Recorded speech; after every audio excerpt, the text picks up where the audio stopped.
Oi gente, tudo bom com vocês? Meu nome é Natan e bem-vindo a mais um vídeo aqui no canal. E hoje, a gente vai estar falando aí sobre como analisar uma empresa. Do tipo, como é que a gente pode saber como é que a empresa está em questão de endividamento, de rentabilidade, de lucratividade e de liquidez. Eu vou falar aqui alguns indicadores que a gente chama de indicadores fundamentalistas para você estar aí fazendo essa análise. Então, já se inscreve aqui no canal, clica no gostei e, claro, já compartilha com algum amigo seu, beleza? Então, bora lá. E bom, como eu disse, a gente tem muitos indicadores fundamentalistas aí no mercado. Eu vou falar os principais que eu gosto de utilizar na minha análise e que isso fique bem claro. Os indicadores fundamentalistas eles vão ser um complemento em cima da sua análise, ou seja, eles vão ser o pontapé inicial. Eles vão te dizer, num primeiro momento, como é que a empresa está. E você nunca deve usar os indicadores de forma isoladamente, beleza? Então, vamos para o primeiro aqui, que é o ROI, Return on Equity.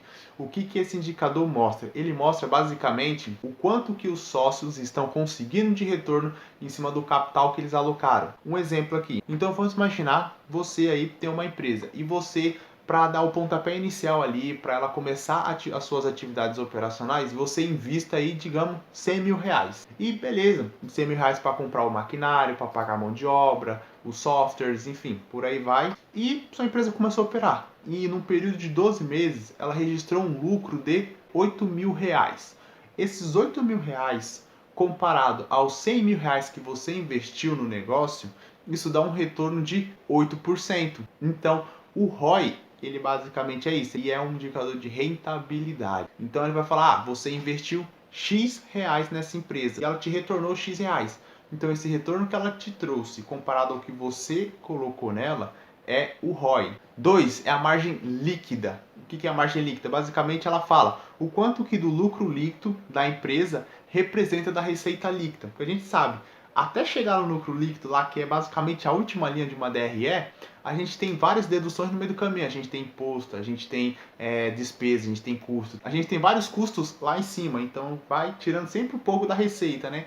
Então, se entra lá em cima 200 mil, certamente lá embaixo vai ficar 10 mil, 15 mil. Então, esse lucro líquido que aparece na última linha de uma DRE visa comparar o quanto que representa da receita líquida. Então, por exemplo, se você tinha uma receita líquida de 100 mil reais e um lucro líquido de 8 mil reais, aqui sua margem líquida seria de 8%. E óbvio, quanto maior, melhor. Significa que a empresa está sendo mais eficiente, porque como ela está conseguindo aumentar a margem líquida dela, então significa que no meio da sua DRE, em relação às despesas e a custos, ela está conseguindo otimizar, ou seja, ela está conseguindo abaixar despesas, está conseguindo reduzir os custos. Isso faz com que o lucro dela lá na última linha comece a ficar cada vez maior. Outro indicador aqui seria o EBITDA. Aqui está na sigla em inglês. No português significa lucro antes de juros, impostos, depreciação e amortização. Aqui a gente está falando basicamente de lucro operacional da empresa. É o quanto que de dinheiro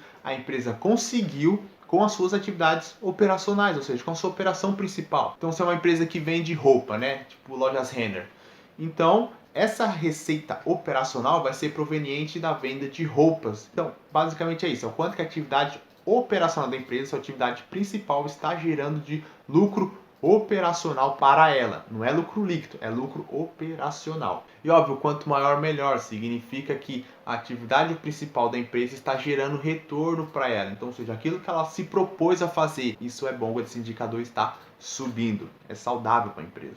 A gente também tem um EBITDA sobre a dívida líquida. E o que significa isso? O EBITDA sobre a dívida líquida, ele vai me falar o quanto que levaria para a empresa pagar a sua dívida líquida, que a dívida líquida é basicamente a dívida bruta descontando o caixa que a empresa tem, então vai dar dívida líquida. Então esse indicador vai me falar o quanto tempo levaria para a empresa quitar toda a sua dívida líquida só com a geração de lucro operacional. Então esse indicador aqui, o mercado visa como um bom parâmetro aqui em torno de 3 a 3,5. Significa que a empresa precisaria de 3 anos ou 3 anos e 5 meses para quitar toda a sua dívida líquida. Então, esse indicador aqui, abaixo desse parâmetro de 3, 3,5, é considerado saudável para a empresa, significa que ela não está tão endividada assim. Porque se esse indicador começa a ficar na casa dos 4, 5, 6, significa que a empresa precisaria de 5 anos, 6 anos de geração de lucro operacional para poder quitar toda a dívida. Só que esse indicador não leva em consideração os juros que essa dívida tem e também não leva em consideração se a empresa ela pode vir crescer ainda mais o seu lucro operacional ou ele decair no período. Então, já imaginou o trâmite que a empresa entraria se o lucro operacional dela começasse a diminuir e o endividamento dela começasse a aumentar? Então, esse indicador aí mostra pra gente como é que está a relação da empresa no endividamento. E como eu disse, abaixo de 3, 3,5 é considerado um parâmetro saudável. O quinto indicador aqui é o Dividend Yield. O Dividend Yield, basicamente, é a distribuição de lucro da empresa para os seus acionistas, num período de 12 meses, que faz a comparação. Então, por exemplo, se eu tenho uma ação lá no mercado que está sendo cotada a R$10 e ela distribuiu nos últimos 12 meses em torno de R$1 de dividendos por ação. Então, significa que em 12 meses a empresa distribuiu R$1 de dividendo e a ação no mercado está sendo cotada a R$10. Se eu pegar R$1, que foi o que ela pagou de dividendo nos últimos 12 meses, e dividir pelo preço que ela está sendo negociada no mercado, que é a R$10, você vai ver que vai dar um yield de 10%. Significa que a empresa distribuiu só em dividendos cerca de 10% do preço da ação que está sendo negociada no mercado. Então, se no mercado está 10, a empresa pagou 10%, significa que ela pagou R$1 de dividendos para cada ação. Então, esse indicador também, quanto maior, teoricamente é melhor. Por quê? Porque, óbvio, quanto maior o dividend yield, significa que mais dinheiro a empresa te entregou, mais dividendos a empresa te entregou, ou seja, dinheiro no seu bolso. Mas só que um dividend yield muito alto também significa que, como a empresa está entregando todo o lucro para você, então isso acaba não sobrando muito lucro para ela. Então, como é que ela vai estar reinvestindo esse lucro no seu negócio, sendo que ela está distribuindo todo praticamente para os seus acionistas? Então, com isso, ela perde investimento para crescer e poder se multiplicar 2, 3, 4 vezes. Mas isso varia de empresa para empresa, de momento para momento, porque a gente tem empresas que realmente distribuem dividendos aí quase mensalmente, mas são empresas que já são muito grandes, então não tem para onde elas crescerem mais.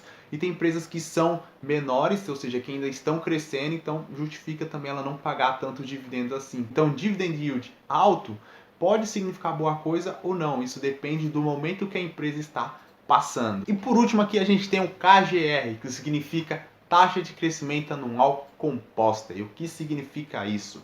Bom, ele vai me falar o quanto que a empresa veio crescendo, tanto a sua receita líquida quanto o seu lucro operacional, seu lucro líquido, no decorrer do tempo. Então, por exemplo, eu quero saber o quanto que a empresa veio crescendo o seu lucro operacional nos últimos 5 anos. Então eu vou ver quanto que foi de lucro operacional nos últimos 12 meses, fazer a comparação com os últimos 5 anos e eu vou ter a minha taxa anual composta. Eu vou saber em qual ritmo essa empresa veio crescendo o seu lucro operacional. E quanto maior esses indicadores, porque eu posso ter tanto o KGR para lucro operacional, para lucro líquido, para receita líquida. Então, quanto maior esse indicador, melhor. Significa que a empresa está ficando mais eficaz ao longo do tempo, porque ela vem crescendo os seus resultados ao longo do tempo e não decrescendo. Seria a mesma coisa com você, então vamos fazer uma comparação. Então imagine que, há 5 anos atrás você recebia 2.000 e hoje em dia você recebe 5.000. Então dá para você fazer seu próprio KGR. Se hoje eu recebo 5.000 e 5 anos atrás eu recebia 2.000, meu KGR foi em torno de, 16% ao ano. Estou fazendo isso de cabeça. Então significa que sua receita veio crescendo ao longo dos anos em torno de 16% ao ano. Vem aumentando em torno de 16% ao ano. Então isso é uma coisa boa, não é mesmo? E esse foi aqui os melhores indicadores fundamentalistas, na minha opinião, na minha concepção. Claro que ainda existe mais, isso só foi, digamos, a pontinha do iceberg, existe muito mais indicadores fundamentalistas. E claro, como eu disse, isso aqui é uma breve introdução para você estar aí analisando uma empresa. Uma análise para você poder comprar uma empresa vai muito mais além do que esses 7 indicadores que eu falei aqui. Requer você entrar no site de relacionamento com o investidor da instituição, requer você ver demonstrações financeiras, requer você também estudar sobre o setor que a empresa está inserida, enfim, mano, tem uma série de coisas ainda que você tem que levar em consideração. Mas começar pelos indicadores fundamentalistas aí já vai te dar uma melhor introdução, uma melhor apresentação em relação àquela empresa, se vai valer o seu tempo de análise ou não. beleza? Eu espero que vocês tenham gostado do vídeo. Se vocês gostaram aqui do vídeo, clica no gostei, se inscreve no canal, ativa o sininho para não perder as notificações e, claro, já compartilha com algum amigo seu, beleza? A gente se vê no próximo vídeo. Tchau!